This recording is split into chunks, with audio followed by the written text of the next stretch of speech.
Hello दोस्तों, स्वागत है आपका मेरे यूट्यूब चैनल पे। अगर आपको मेरी कहानी पसंद आए तो लाइक करें और अगर आप मेरे चैनल पे नए हैं तो सब्सक्राइब करें। आधी रात में गायत्री देवी की नींद खुल गई थी और समीर को बहू के कमरे की बजाय अपने बिस्तर पर बच्चों की तरह आड़ा तिरछा लेटा हुआ पाकर आज फिर उसका दिल आशंकाओं से भर उठा था। समीर के सर के नीचे एक तकिया लगा उसके माथे को सहलाते हुए वह धीरे से बुदबुदाई, अब तू कुछ परेशान सा रहता है। नहीं माँ, ऐसी कोई बात नहीं है। शायद माँ के स्पर्श से समीर की कच्ची नींद खुल गई थी और वह करवट ले माँ के करीब आ गया था। पिछले महीने पति के गुजर जाने के बाद अब गायत्री देवी को भी गहरी नींद कहाँ आती थी। रातें तो यूं ही आंखें मूंद हल्की झपकियों में ही कट रही थी। ऊपर से बेटे की यह बेचैनी उन्हें परेशान कर रही थी। आजकल जाने कब तू मेरे बिस्तर पर आकर सो जाता है, बहू से नाराज है क्या? नहीं माँ, किसी अबोध की तरह माँ से लिपटने की कोशिश करता इस सवाल को भी वह टाल गया।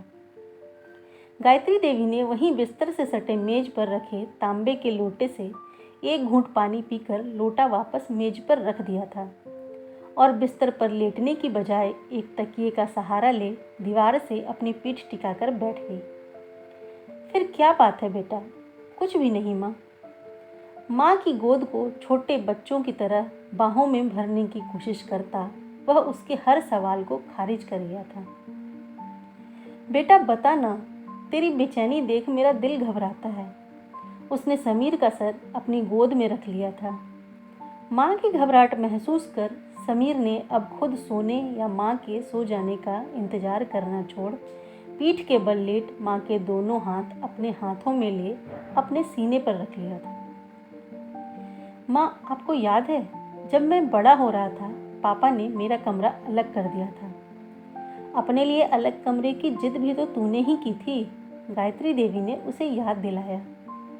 हाँ, लेकिन तब आप मेरे सो जाने के बाद उस कमरे में आकर मेरे माथे को सहलाती अक्सर मेरे बिस्तर पर ही सो जाया करती थी और सुबह मुझे अपने बिस्तर पर पाकर तू अक्सर मुझसे एक सवाल पूछा करता था, याद है? सोई गहरी रात में माँ बेटे भूली बिसरी बातें याद कर रहे थे। हाँ याद है। अच्छा तो बता क्या पूछता था?